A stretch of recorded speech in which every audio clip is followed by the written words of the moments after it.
Hi everyone, I'm Luis Casaria. It's 4 o'clock. It's time for news. We start with football. One football, Brexit doesn't exist. As you know, this weekend, unfortunately, we couldn't enjoy Premier League, the best Premier League in Europe and the most important leagues in Europe too, because it's time for the qualifiers. Time for getting your feelings level up, like Andorra, who won his fair match on the Euros qualifications. Congratulations, Andorra. Never too late to rock and roll. And our moment too, because today our national team play against Bulgaria. This is what Harry Kane thinks about the game. If we win, we're still in a fantastic position going into the last two games. So, as players, you always reflect on your own performance, the team performance. How can I do better? How can I help my team? And I think we've all done that. And the only way to show that is going out there and putting in a good performance. One victory today will assegurate one ticket for Europe. This is England's manager, Gareth Southgate, analyze how is the actual situation of his team. Maybe we were all focusing a lot on next summer, talking a lot about next summer, answering questions about a home tournament. And I've always maintained the first thing is we have to qualify, and we haven't secured that qualification yet. As you know, this particular pronunciation about this your journalist who is speaking to you, obviously, this comes from Spain. And on the other hand, as a Spanish journalist, I am. Unfortunately, Spain in this Euros qualifiers didn't got only a draw versus Norway. We're still leaders too, but do you remember that World Cup in 2010? What we lost? Where is that Spain? Where is the tiki-taka? Okay, continue with football. Southampton is still working in the transfer market. Our home team have confirmed today that the director of football operation has left the club to join Glasgow Rangers. Ross Wilson has been part of the management team from 2015. Now, St Mary's Group must look to appoint an expert in a player tradition. Aaron Lees, journalist of Daily Icot, speaks about how it's going to affect this to the club. Kind of worked his way up. When he first came in, Les Reed was very much in charge in what you would kind of call a director of football role. But since he's left, Ross has filled a void really because they needed somebody there permanently on football operations, and he's taken that role. But I think that the Saints they're going in a slightly different direction now. A Chelsea goalkeeper has swapped grass for ice. Peter Cech has joined Guildford Phoenix. The former goalkeeper has joined the ice hockey team as a netminder in a national hockey league. He only retired from his professional career in the summer, having played for Reims in French league, Chelsea and Arsenal. Peter Cech has explained that he has a lot to bring to the team after he switched to ice hockey.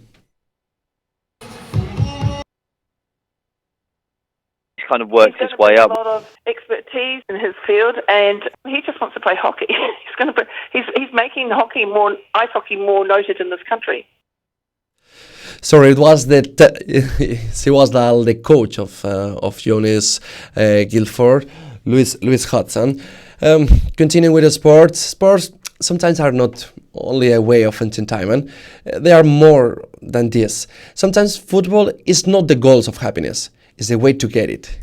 Let's listen Fabian stories about Sans football Solent scoring goals for lives. With Arundel Castle in the horizon, the floodlights at Arundel FC brought to life a football game with more on the board than just the score.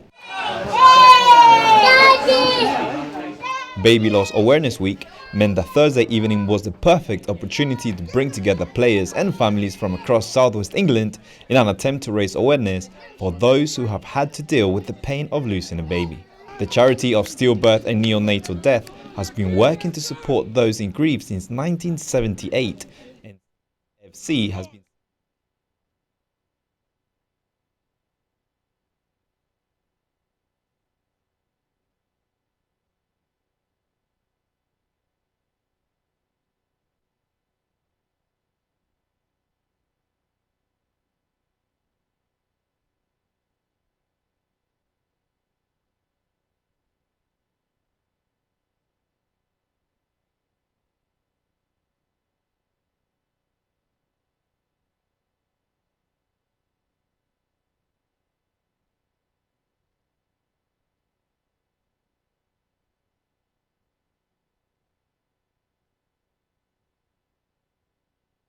Nick Lang, co-founder of Silent Solent, highlighted the importance of such event.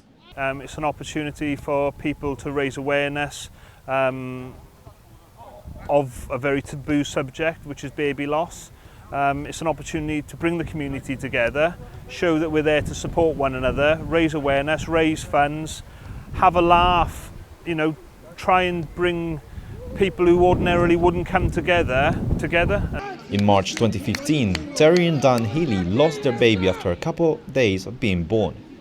Sands FC has given them an opportunity to find support in dealing with their loss. They need it. They know that they've got someone on the end. They don't have to talk to their wives or girlfriends or family members. They know they've got someone who knows exactly what they're going through at the end of a phone, and just, it's lovely. We try and attend as many matches as we can, and just to see the link and the bond and everything they've all got is really lovely.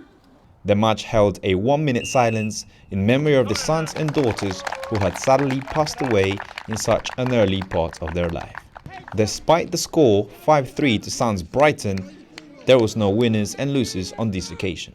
Fabian Vera reporting for Solent Sport News.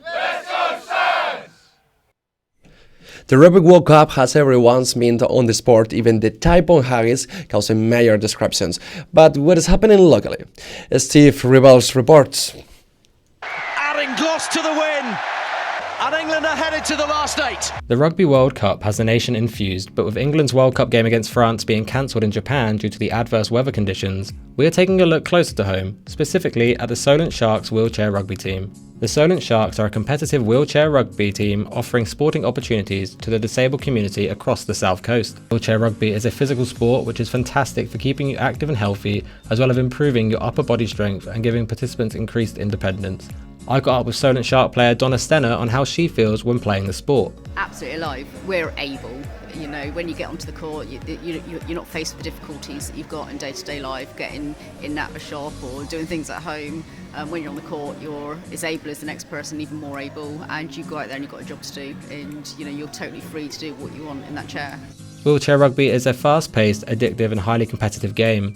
Besides this, it is also the only full-contact Paralympic sport. Here is what Solent Sharks player Neil Martin had to say on the sport's physicality and how he got into competing. After I had my leg amputated, I was looking for a sport that fit me.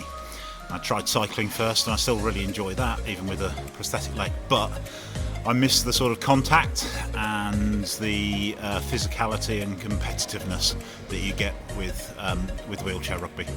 The sport has exploded in growth across the country since the London 2012 Games. Before London 2012, there were only 8 clubs across the country, and now there are 25. The Sharks are always looking for new players and are welcoming anyone who wants to give the sport a go. But don't just take my word for it. Here is what Sharks coach Ricky Goddard had to say to anyone thinking of trying wheelchair rugby. Just give it a go. It might look a little bit scary to start with contact, but the chairs are designed to take all that for you. It's a really good fun. You get to meet loads of new people in a similar situation to you, or a completely different one that gives you loads of different points of view on life from a disabled point of view, and as someone who's able-bodied but still involved in it.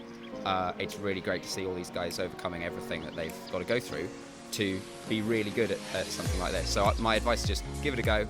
You're almost certain to like it. In Spain, we used to say one expression like there is not 2 without 3. It means like it's easier to, when you're having 2, you are going to have the third thing of something that is still being 2. And this is the whole thing. Before we have some problems with our reports and on the radio, but now we have the third report of Jean-Pierre about Peter Cech. Let's hope to hear him. He's telling something interesting. You may know Petr Cech from his legendary goalkeeping career in the Premier League and the UEFA Champions League. Who could forget his penalty save against Robin in the Champions League final in extra time? He saved it! He saved it! This is unbelievable. Quite literally unbelievable. Or his penalty save in the shootout itself, which led to Chelsea winning the Champions League in 2012.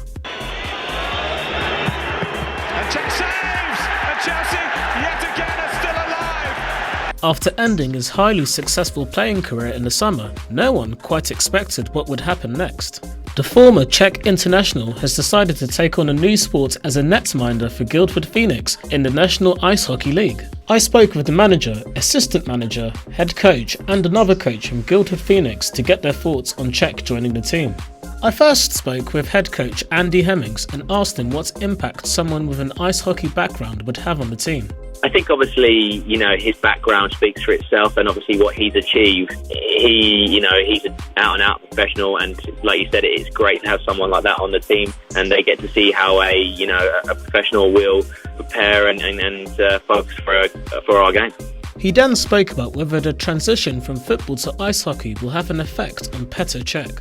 Obviously, it's an easy transition for him from grass to ice. You'll see and hear from Sunday, he is a really, really good netminder. I spoke with Phoenix coach Milos Melicharik about the team's preparation for Sunday's clash. We're just going to approach this game as a normal game, but obviously it's not going to be normal as the other games. Peter brought some attention to our team and our game, and treat this game as normal, and then we want to focus on performance on the ice, get our team ready for these games, for clash of the league table. Seeming as Cech took on the role as an advisor at Chelsea Football Club over the summer, Milos told me whether or not that will get in the way of his commitments to Guildford Phoenix. First and foremost, his job with Chelsea is the number one job, and hockey he plays because he enjoys it and he wants to get better and then kind of be on the ice. I then asked assistant manager Stuart Potts about how Petr Cech joining the team will impact the youth setup going forward. Well, hopefully they can take from him a professional approach to games and see how he warms up and how he preps, and hopefully it is on board to help them out. He then spoke of early signs showing the club's ambition to win the league title after an unbeaten start so far. Early on, but early signs are looking good. Boys are playing well, and obviously with the addition of Petr, hopefully we can just build on that and get stronger. Finally, I spoke with manager Lois Hodson and asked her what Petr Cech will bring to the club. He's going to bring a lot of expertise in his field, and he just wants to play hockey. He's making ice hockey more noted in this country. I also asked her about her thoughts looking ahead to the game against Swindon on Sunday. I think we should, but I don't underestimate Swindon at all. They're a good team, and they're a very good club.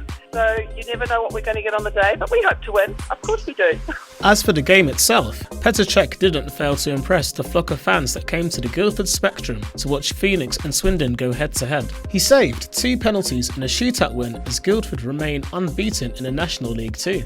He reflected on his heroic display in the win after the game. I'm glad it happened because it's a kind of like a childhood dream to come and play one game, which happened.